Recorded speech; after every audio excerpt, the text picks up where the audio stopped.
My guest today is State Superintendent of Georgia Schools, Richard Woods. I first met Richard when he was running for State Superintendent the first time in 2013. And he is originally from Pensacola, Florida, and from a military family. What branch of the military, Richard? United States Navy. Ah, wonderful. Now, you've lived in California, Hawaii, Virginia, and finally settled in Georgia and Right. graduated from Fitzgerald High School and attended Kennesaw State University, Mhm. Valdosta State University. Boy, that's a Georgia education right there, isn't it? North and South. And taught social studies in Irwin County for 14 years. Mhm. And Richard has been a teacher, an assistant principal, a curriculum director, a testing coordinator, bless your heart, pre-K director, and director of alternative schools in Irvin County, and currently resides in Tifton, Georgia. And I will also note that Richard is one of the very few politicians that does exactly what he says he will do. And I appreciate that more than he probably knows. But welcome, Richard, and thanks for being here today. It's a pleasure to be with you. Good to see you again, sir. So, what was it like growing up in a military family, and what were some of the advantages you got from that? Well, we eventually, of course, settled back home in Irwin County or Ben Hill County, where my parents were actually born and raised and grew up. But for me, I think one of the things about being a military child, that's all you know. Starting off, it's just the world that you accept. But I think really my formal education, really began at home. My mother was someone that, made sure that we had, books all the time. I still have my collection of Dr. Seuss books that she, got me when I was a very small child. And I think that's where, a critical part of where education, like I said, it really begins with the family. Um, I just remember workbooks that whether it was math, reading, social studies, all of that, took place, there. So learning at a very early age was something that my mother reinforced when my dad was away. The challenge, I guess, is that you're always on the move from, every year and a half or, year or 2 years at most, if we were fortunate, going East Coast to West Coast. And of course, that means you're going into a different school system. Um, and some of the, I guess, benefits was that at least we moved to the same state. So whether it was California or Virginia, we were there, numerous times. But I had good teachers. We had a good education system throughout the U.S. Um, Definitely it had challenges where was I where my peer group needed, or where I needed to be with my peer group wherever I moved. But I mean, at the end of the day, I mean, teachers make the difference. And I had some amazing teachers that they got to know me, they worked with me. Sometimes there were some challenges. I know I had a speech problem early on, and they recognized that.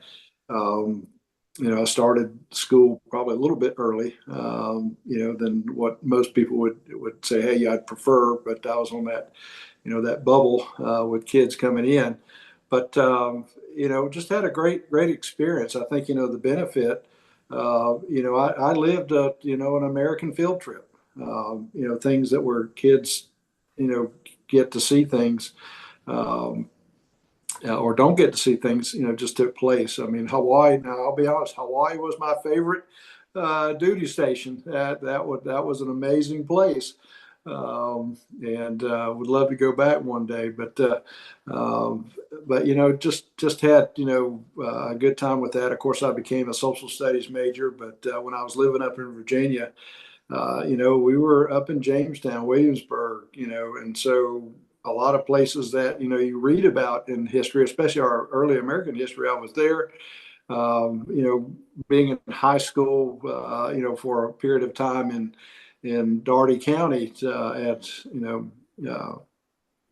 at my high school there. Uh, I was just excited that all of my teachers in history were all World War II veterans. So, at Doherty High School, it was like sitting at the feet of Socrates. So, I said, what a great training to have these individuals be my teachers, and was quite an exciting time. And of course, eventually I do graduate over in Fitzgerald, and had a good experience there, and probably my first teaching experience came out of Miss Mate's math class, where she allowed me to teach the class on a couple of days. So, not knowing that teaching was in my future, but I got to, a taste of it early on. Most kids from military families tell me that one of the things that they developed just almost accidentally was a resilience and Mhm. an ability to adapt to almost any culture immediately. Yeah. And that's pretty amazing if you stop and think about it. But now, who encouraged you to become a teacher, Richard? Well, I think for me it was kind of a roundabout way. Eventually, when I did graduate, I went to technical college, or what we used to call Votech school back then, over in Ben Hill County, and worked for a time within a peanut factory, a carpet factory. Eventually became a purchasing agent for a laser company up in Kennesaw, and did a little bit of time in New Jersey.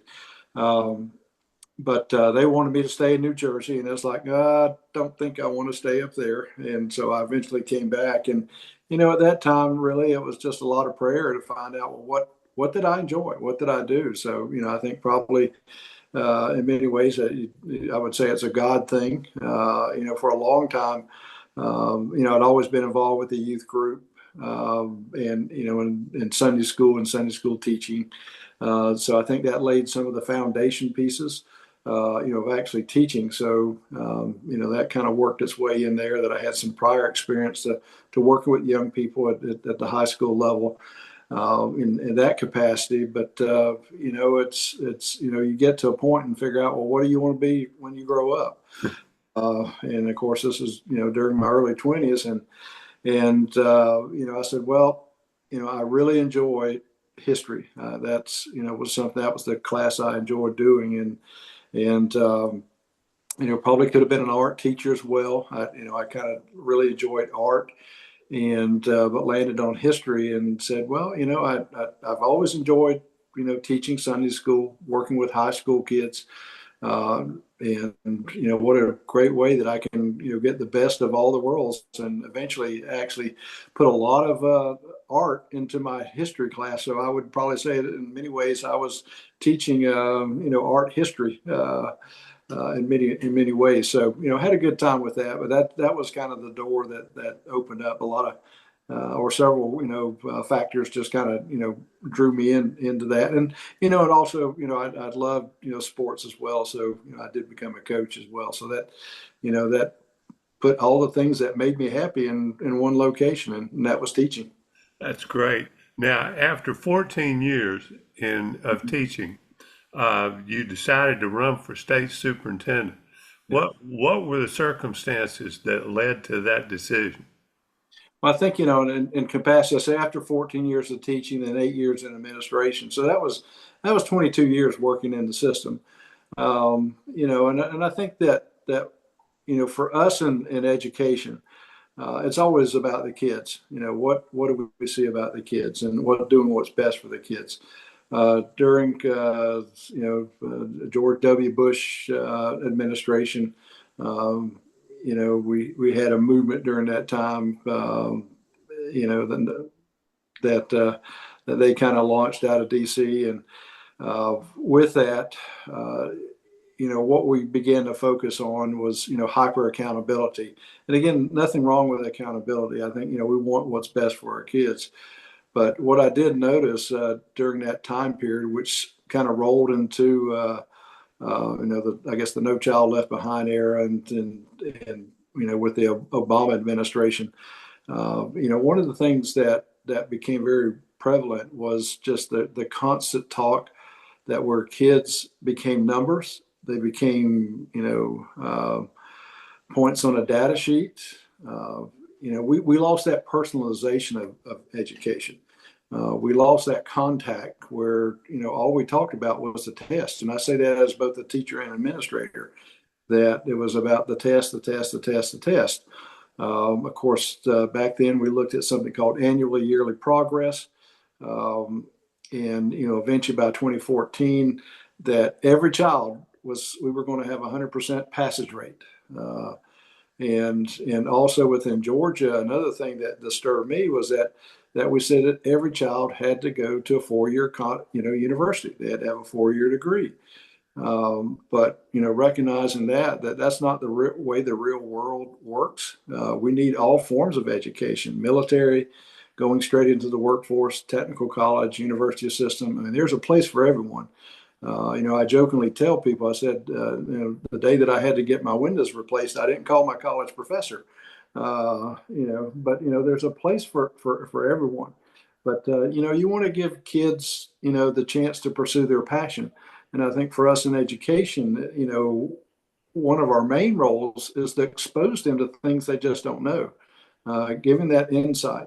Um, because at the end of the day, we're all going to lean and move towards things that we enjoy doing. I don't think anyone sets off when they graduate and they think, what's that one thing I really hate? The job that would make me the most unhappiest every day, that make me just a miserable individual, and say, I think I'm going to pursue that. We know that's not the world. But we do want to, give our kids an opportunity. Now, a lot has changed, and we have to be flexible with that. But that's why we give them a good basic foundational education. So those are really the driving force. Was just that I heard from teachers and educators the frustration that was out there. We all got into education because we believed we could make a difference. And I think that, for me, that was taken away from us as teachers. Yeah, I think you're right. And one of the things that frustrated me beyond belief was the fact that we were publicizing an individualized education for every student.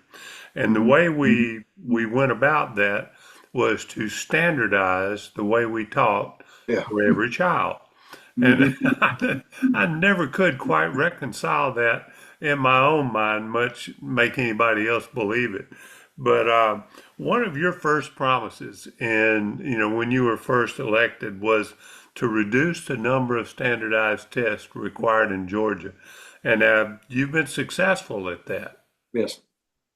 Well, that was a top priority coming in. We were about to launch into something what the state called the SLOs, student learning objectives, and which basically meant there was going to be a high stakes test in every course that we offered in Georgia. And I mean, it didn't matter. I mean, whatever was out there, there was going to be a test associated with that.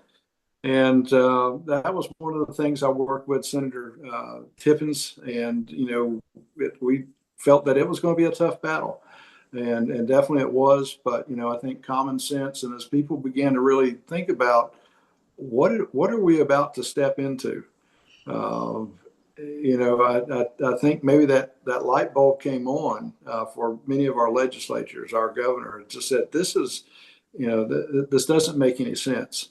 And again, we want to make sure that yes, we are accountable, but that's why we have teachers. Teachers give plenty enough tests that they're able to evaluate where their kids are. I think for us it was looking at the milestones. I said the two things we do need to monitor is math and reading. I said I have no problem with that because those are our two foundational skills that really all the other coursework is built on. But just to say that we're giving a test for test's sake, and I knew it was just a terrible, terrible recipe for disaster. You're talking about killing teacher morale. Talking about let's see how we can just devastate our teacher workforce.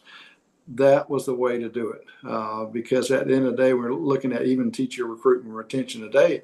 I said our best recruitment is our teachers bragging on the profession.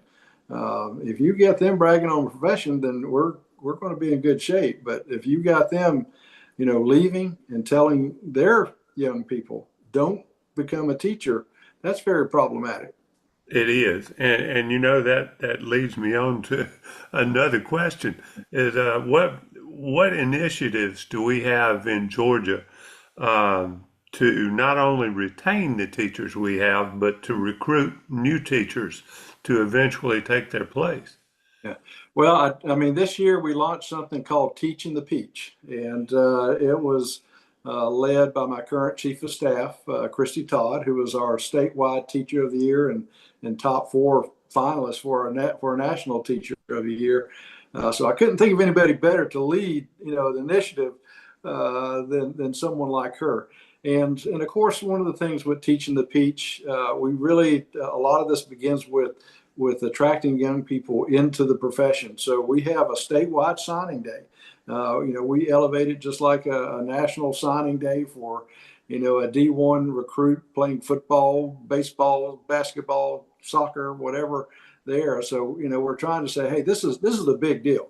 And so this year we had roughly 1,800 young people and adults, commit to say, I want to become a Georgia teacher.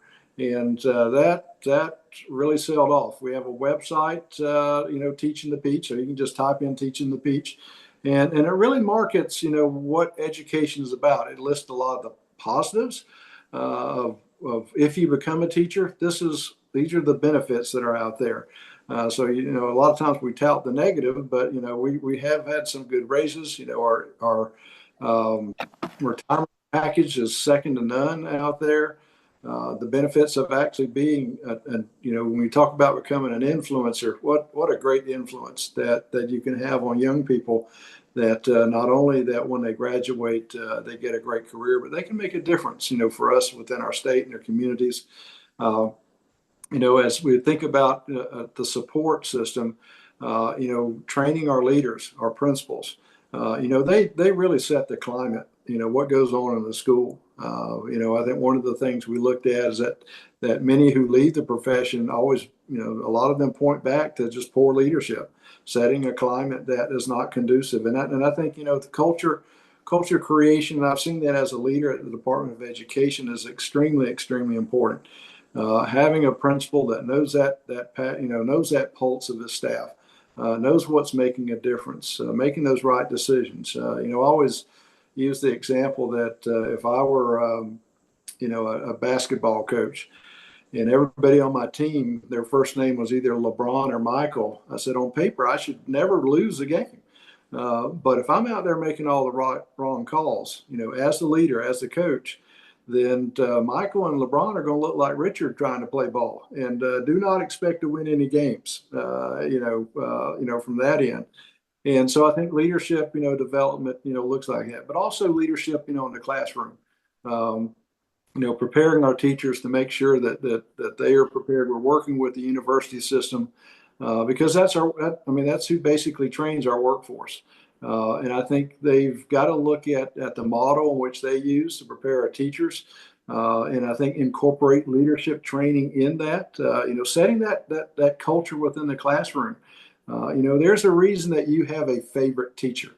There's a reason that you think of fondly about that person that man, I might not remember what they taught me, but it must have been good because they made an impact in my life.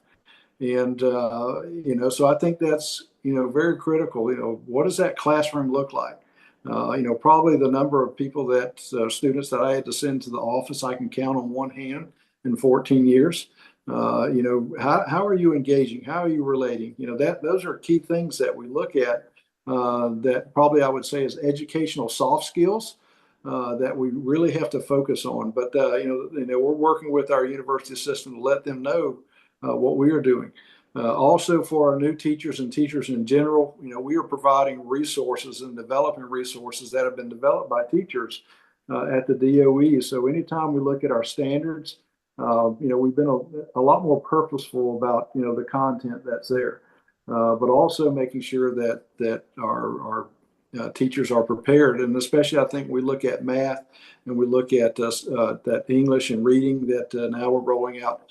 Typically, that's a 1-year process, but we've kind of slowed that down. I think it's like let's not just try to, you know, put a fire hose to our teachers and just turn it wide open within a year, but give them time to learn the content, to learn the resources out there. We have something we call Inspire and Suitcase for us, and again, it has just amazing resources out there.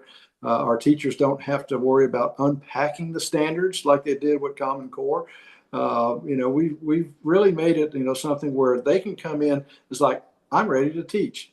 Taking that bureaucracy and the paperwork out of their hands.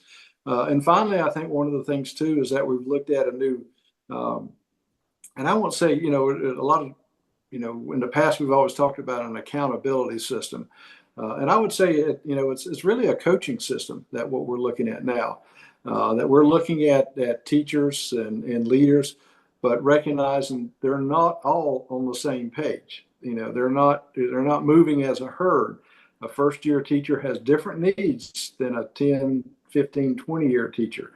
And so, with our coaching model, our thing is that how do we improve all of our teachers? Treating them as a professional, using those veteran teachers, those teacher leaders, in a sense, to work and mentor our young people, give them a support system. One of the things I think about, when I started at Irwin County, I remember it was actually in I think November of '88. I just graduated from Kennesaw State. I came in and basically was said, "Here's your books. Here's your class. Have a good life." Yeah, Yeah. So where did I learn? It was learn the School of Hard Knocks with that. But here, I think that we've got to make sure that we're supporting our young teachers because again, we don't want catch and release. We want to catch them, and we want to make sure that they stay around. that's great. I remember it took me 3 years after college to figure out what I didn't know. And if Yeah. it hadn't Mhm. been for a couple of those nice old history teachers and English teachers letting Yeah. me Mhm. watch their classroom during my planning period and Mhm. see how they established their rules and their procedures and their processes made all the difference in my teaching. And if I Mhm. hadn't been able to do that, I wouldn't have lasted past my second year, I don't think. Yeah. Now, one of your current initiatives is called Investing in Literacy. Mhm. Tell me about that program. Well, of course, literacy continues to be a major emphasis. I think since day one, I fully understand that if you can't read, you can't learn, and in that process, we're working with the Literacy Council, which was started with through the legislation, and so it's a little bit comprehensive. I think for us, it begins with our new standards, and this year we roll out our new reading standards. It's been a process, and we anticipate that we'll see the great gains. We rolled out math a couple of years ago, just because math was actually, we were scoring lower. A lot of people don't understand that or realize that, but math was more problematic than literacy within the state. And, I think that, again, going back, that rollout was done, much more intentionally. Putting those supports in places, for our teachers, has paid off. We've seen great scores. We're about to announce, our milestones data from last year. We'll continue to see really good scores in math.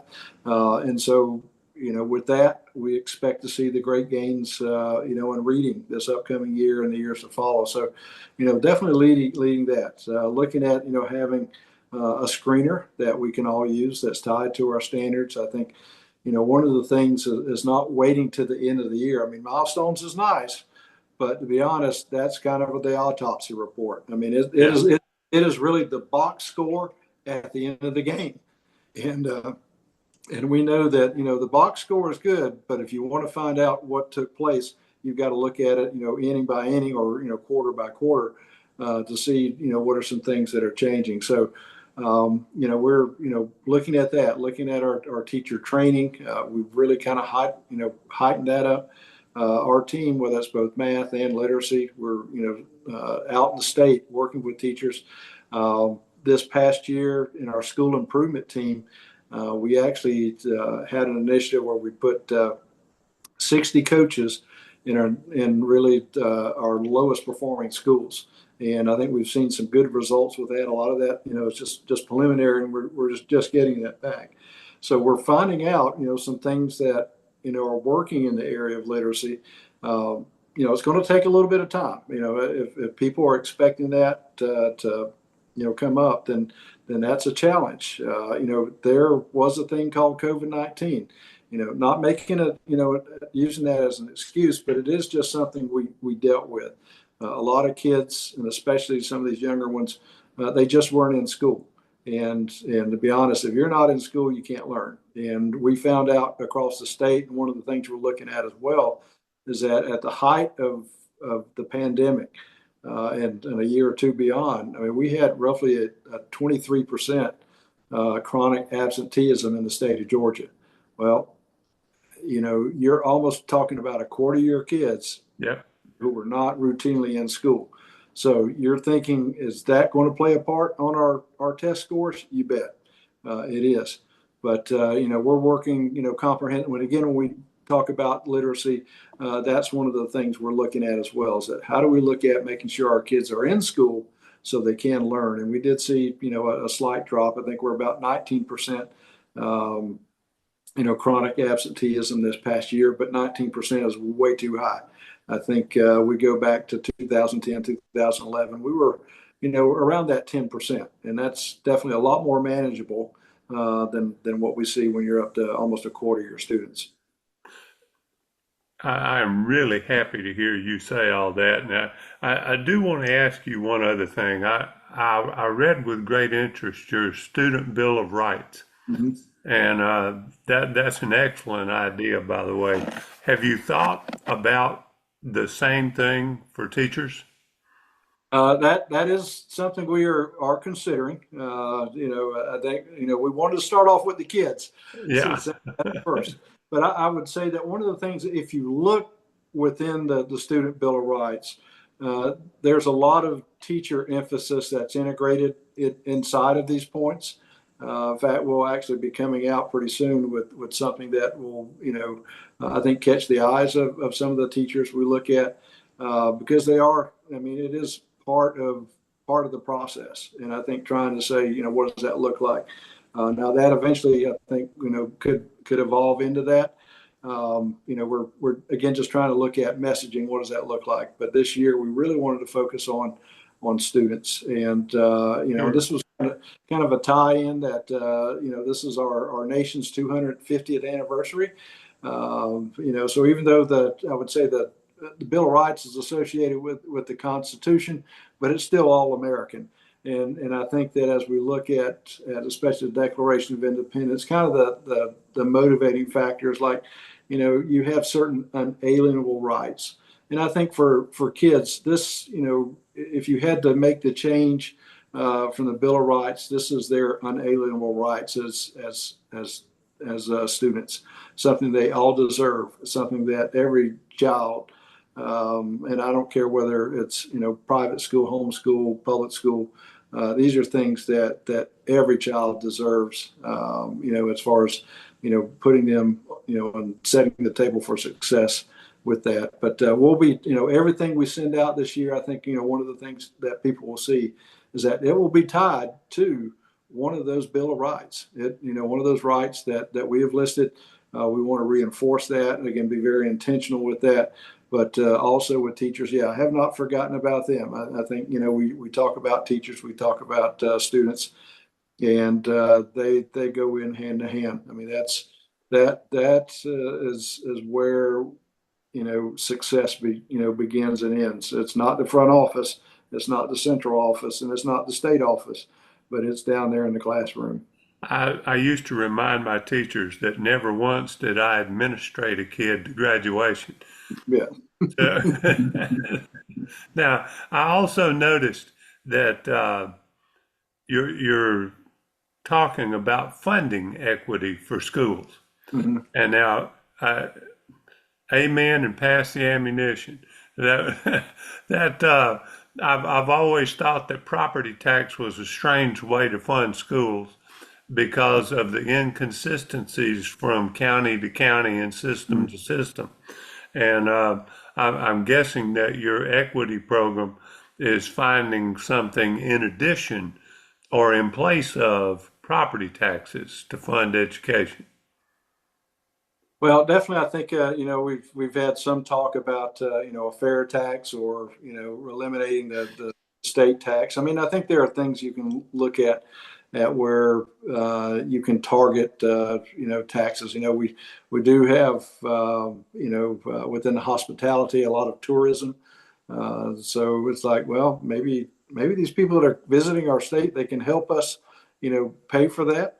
I think the e-splosh is an important part of that. Again, that is something that the people of a district or county, vote on. So they have buy-in. I think for us, it's looking, well, um, you know, how do you maybe free up some of the regulations there so that you can have a little more diversity on that? When it comes to education in general, a lot of people, don't understand that we're working under a 1985 funding formula. There have been numerous attempts to change that, but again, somebody who taught in the 80s, I can assure you, education is different. In this century, the classroom is different in the century. Uh, Georgia's you, Georgia's population is different. In this century. you're Uh, exactly right. And it's funny. There are probably three people in the state of Georgia that can explain rationally that funding mechanism and how it works. yeah. Well, I would say that if they can make mud seem clear, will be something that I'm going to look at. But I think there have been some things we've done working with the governor and the General Assembly that have been positive. I think when you look at the funding formula itself and why has reform failed in the past? And I just think they tried to eat the whole elephant in one bite. And that's probably my biggest criticism. And I would say that okay, we've looked at some things that this year or the past few years that we now have a line item for school safety, which again was not part of QBE, and I think it definitely is needed. This year we've added a poverty level component because we know Georgia is completely different. We have counties that are extremely wealthy. You travel up the interstates. If your community, generally touches, an interstate, your likelihood of having more income and tourism and things of this nature, is there. Looking at, of course, we do receive some federal funds, even though that's been an interesting ride within the past, few months here with that. But I always felt that it's like, just send us a block grant, with the Yeah. funding.